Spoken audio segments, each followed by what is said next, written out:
¿Qué tal, mis amados hermanos? Una vez más, por la gracia de nuestro Señor Jesucristo, una vez más estamos pues siendo obedientes y mandándoles a ustedes las cápsulas de lo que hemos estado viendo estos días que Dios nos permitió reunirnos, que con el tema sanidad total. Es importante que nosotros entendamos la necesidad de que como seres humanos y cristianos necesitamos aprender a vivir en esa sanidad la cual nuestro Señor Jesucristo anunció desde el principio de su ministerio. Después dice la palabra de Dios que después de haber ayunado, después de pasar la tentación en el desierto, Él ya dice lleno de la presencia de Dios, lleno del Espíritu Santo, empezó su ministerio y empezó yendo a una sinagoga. Dice ahí en Lucas capítulo 4, verso 18, y vamos a ver qué es lo que nos dice Lucas capítulo 4, verso 18, cómo empezó diciendo nuestro Señor Jesucristo en su ministerio. El Espíritu del Señor está sobre mí, por cuanto me ha ungido para dar buenas nuevas a los pobres, me ha enviado a sanar a los quebrantados de corazón, a pregonar libertad a los cautivos y vista a los ciegos, a poner en libertad a los oprimidos, a predicar el año agradable del Señor. Uno de los ministerios gloriosos de nuestro Señor Jesucristo es el de la sanidad del alma. El Señor sabía que el ser humano necesita estar sano del alma, necesitamos tener sanidad en el alma. Nuestro hermano Alberto nos ha estado dando algunas cápsulas respecto de la identidad cristiana y nos está diciendo en una de ellas que cuando nosotros antes de conocer a Cristo éramos reos de muerte y miserables. Una vez que conocimos a nuestro Señor Jesucristo ya tenemos vida eterna, pero muchos de nosotros seguimos viviendo una vida miserable. ¿Por qué? Porque hay situaciones en el alma que tenemos ahí arraigadas y que tenemos que aprender a reconocerlas para desecharlas, a reconocer que estamos padeciendo ciertas cosas y que nos han estado afectando en nuestra forma de ser, en nuestro carácter, en nuestros sentimientos, en nuestra falta de alegría, en nuestra falta de empatía inclusive. Y hemos estado viendo al respecto de la sanidad del alma, que necesitamos tomar decisiones correctas y solamente vamos a poder permanecer en esas decisiones si estamos en comunión con nuestro Dios.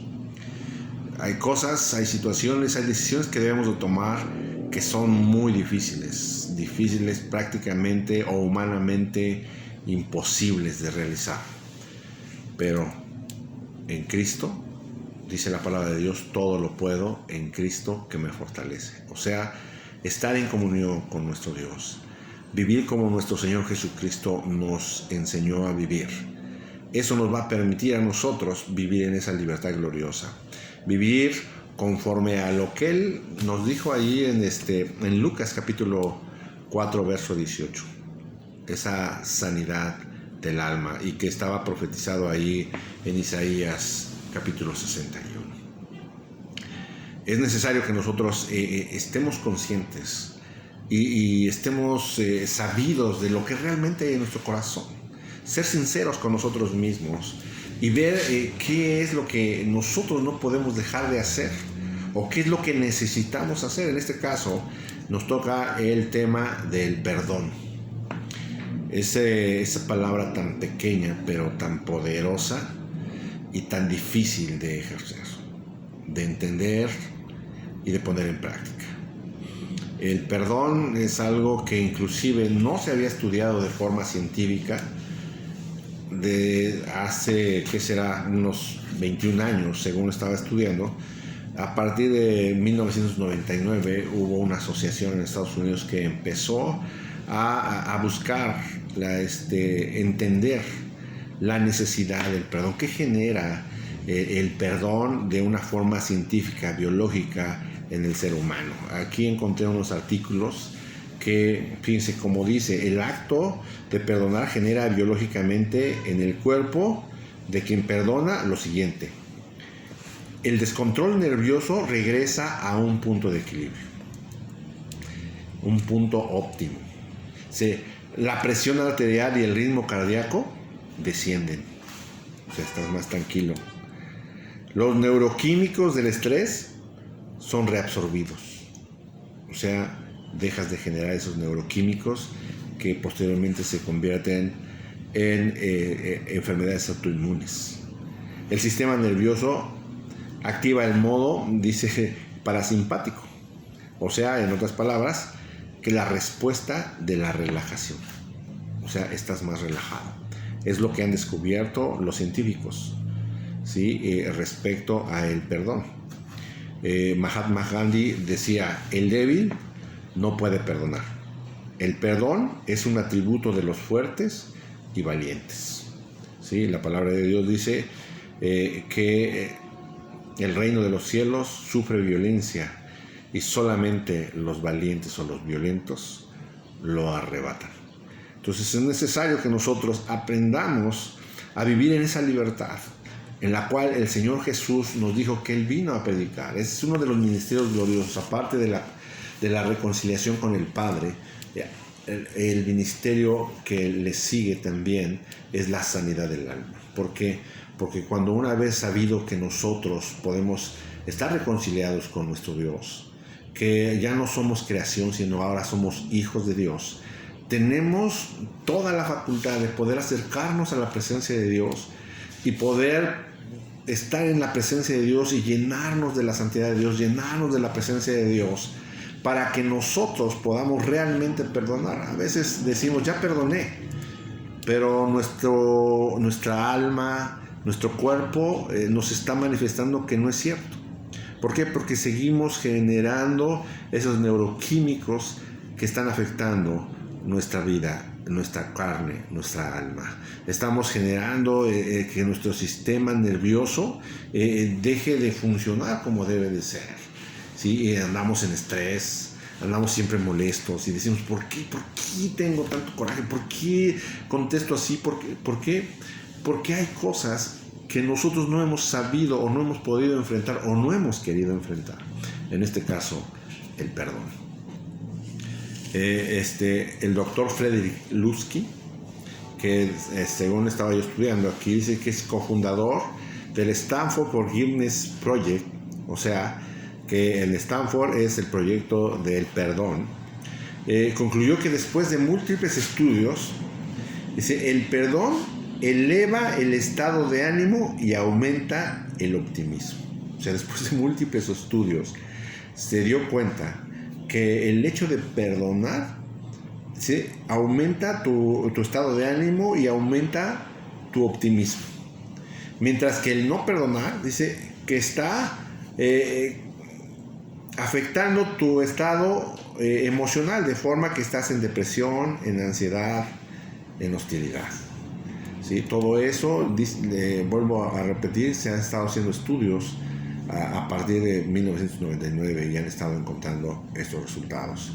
Estaban haciendo estudios muy empíricos, pero ahora ya están haciendo estudios científicos de lo que es, por qué el perdón genera todas estas reacciones benéficas para el ser humano. Nuestro Dios, nuestro Señor Jesucristo, esto pues lo sabía y lo entendía totalmente.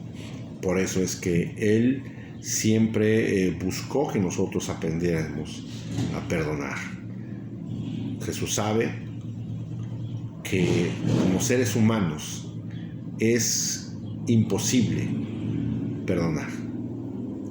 Por eso es que Él nos decía, es necesario que estés en la presencia de Dios, en espíritu y verdad. Él, ¿por qué nos decía, la hora viene y ahora es cuando los verdaderos adoradores adorarán en espíritu y verdad? Porque es la única forma en la cual tú y yo vamos a tener la fuerza para poder hacer lo que Dios quiere que nosotros hagamos. En este caso, el poder perdonar. Muchas veces podemos decir, ok, te perdono, pero ahí lo tenemos. Algunos dicen, te perdono, pero no olvido. Y como ya está muy trillada esa expresión, nada más dicen, ok, te perdono, pero la verdad es que no olvida o no olvidamos. Y eso nos está afectando en nuestro sistema nervioso, en nuestro sistema, en todo nuestro ser, en nuestra forma de ser, en nuestros sentimientos, en nuestra salud. Es tal la falta de perdón pues que afecta tanto al ser humano, que vuelvo a repetir, genera enfermedades autoinmunes. La enfermedad autoinmune es una de las más difíciles de controlar, ya no de sanar, sino de controlar. Se dice que las enfermedades autoinmunes pues son el cáncer, la diabetes, la hipertensión, el lupus, todo ese tipo de situaciones que muchos de nosotros estamos padeciendo, la gastritis. Todo eso es generado por el estrés y muchas veces, o básicamente está generado por la falta de perdón, porque nuestro cuerpo no tiene paz, en nuestra mente no hay paz. Y les voy a decir por qué es tan difícil el perdonar. Es tan difícil el perdonar, porque cuando alguien nos hace algo, o nosotros hacemos algo a alguien, ¿sabes en qué posición ponemos a ese alguien? ¿O nos puso ese alguien que nos afectó? Nos puso en una posición de juez. Y si le seguimos más adelante, juez, una de las traducciones de juez es Dios. E inclusive está escrito en la palabra de Dios que en nuestro Señor Jesucristo le dicen: ¿por qué me quieren matar? No está porque me quieren matar porque digo que soy hijo de Dios. ¿No está escrito en vuestra ley: vosotros sois dioses? Y esta expresión de vosotros sois dioses, buscando en concordancia, esto pasó cuando Dios puso jueces en la tierra, puso jueces en su pueblo. Salmo 82, verso 1 y 2 dice: Dios está en la reunión de los dioses. En medio de los dioses juzga. ¿Hasta cuándo juzgaréis injustamente? Eso les está diciendo en la reunión de los dioses, o sea, en la reunión de los jueces. Cuando alguien nos hace algo, nos está poniendo en una condición de juez o de Dios. De nosotros depende que lo aceptemos o lo rechacemos, porque el único que puede juzgar es el único Dios, nuestro Padre Celestial.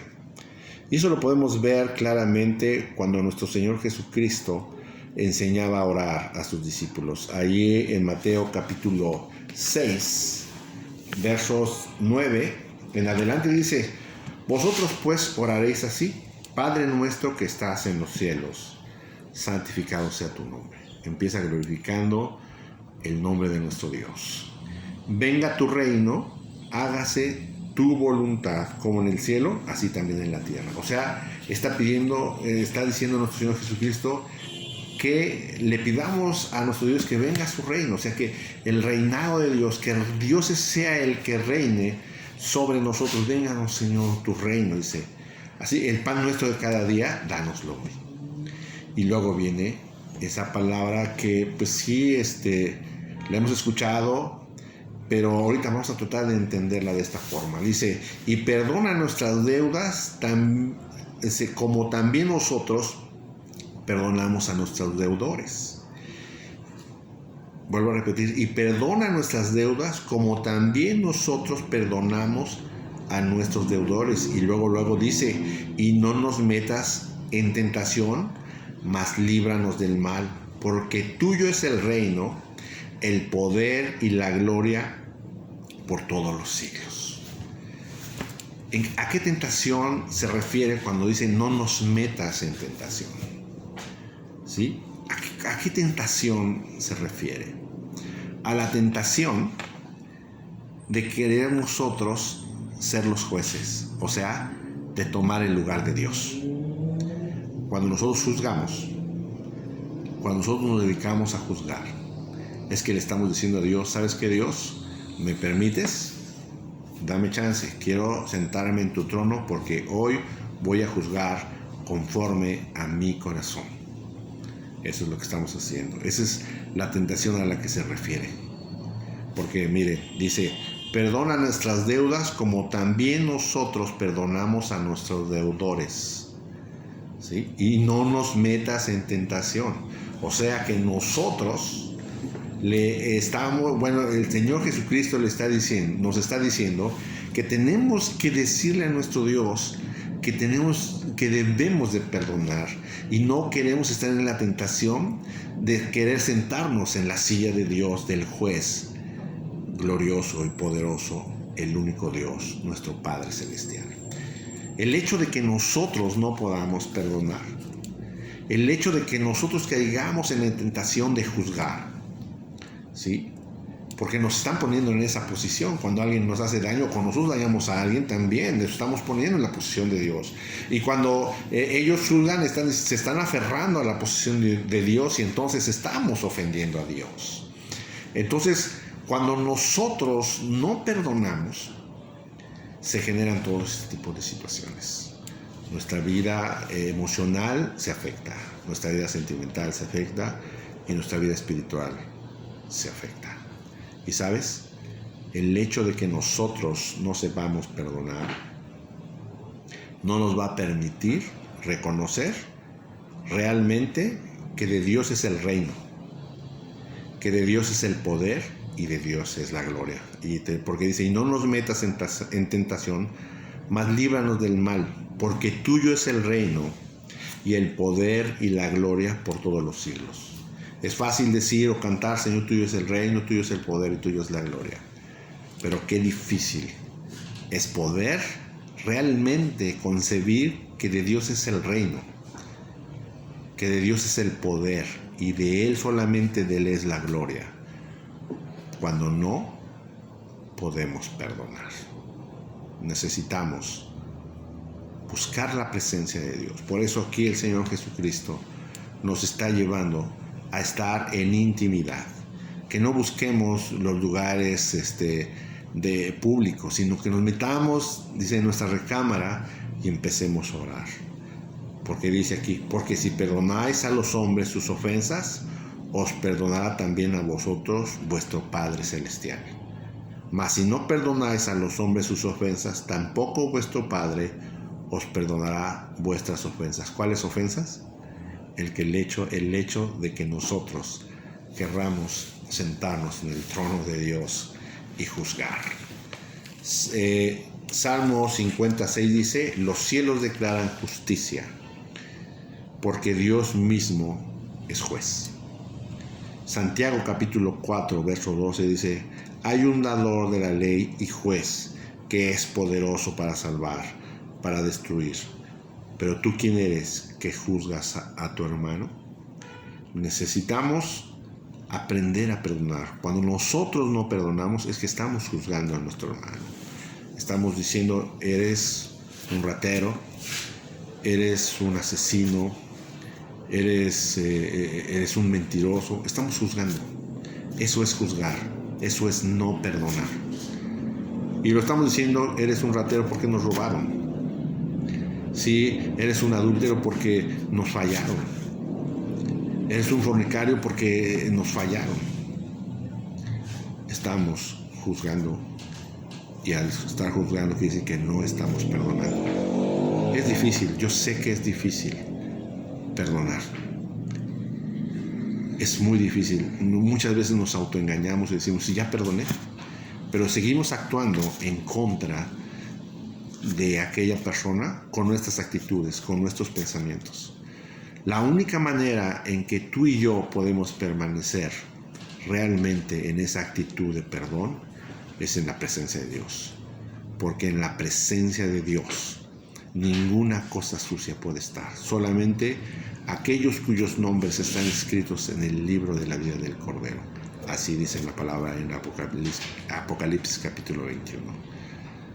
Solamente tú y yo podemos estar en la presencia de Dios y ninguna cosa sucia puede estar delante de Él. O sea, esa cosa sucia que nos insta a no perdonar, que nos insta a juzgar, no puede estar. Y entonces tú y yo necesitamos habitar en la presencia de Dios, en adoración, exaltando el nombre de nuestro Dios, para que podamos tener la fuerza para realmente perdonar, caminar en esa libertad gloriosa de la paz de Dios, y que cada vez que vengan pensamientos, recuerdos de lo que nos hicieron, nosotros podamos decir: eso ya no tiene parte en mi vida, porque ya lo deseché, ya perdoné, y ya he pedido por aquellos que alguna vez me hicieron daño. No voy a poder olvidar que me hicieron daño. Lo que sí voy a poder hacer a un lado es seguir sintiendo que me hicieron mal. Las veces que te hicieron mal, a lo mejor fue una vez, fue un momento, y cuando seguimos recordando, lo convertimos en un monumento. Necesitamos la presencia de Dios. Hermano, sigue orando, sigue teniendo comunión con el Padre, sigue teniendo intimidad con nuestro Dios, que el Espíritu de Dios pueda llenar tu vida, pueda llenar nuestras vidas de ese amor glorioso de nuestro Dios, y el nombre de Dios sea glorificado, y nosotros vivamos en esa libertad gloriosa que Jesucristo nuestro Señor nos dio en la cruz del Calvario y en su vida estando aquí en la tierra, y que sigue intercediendo con el Padre por cada uno de nosotros. Que Dios te bendiga.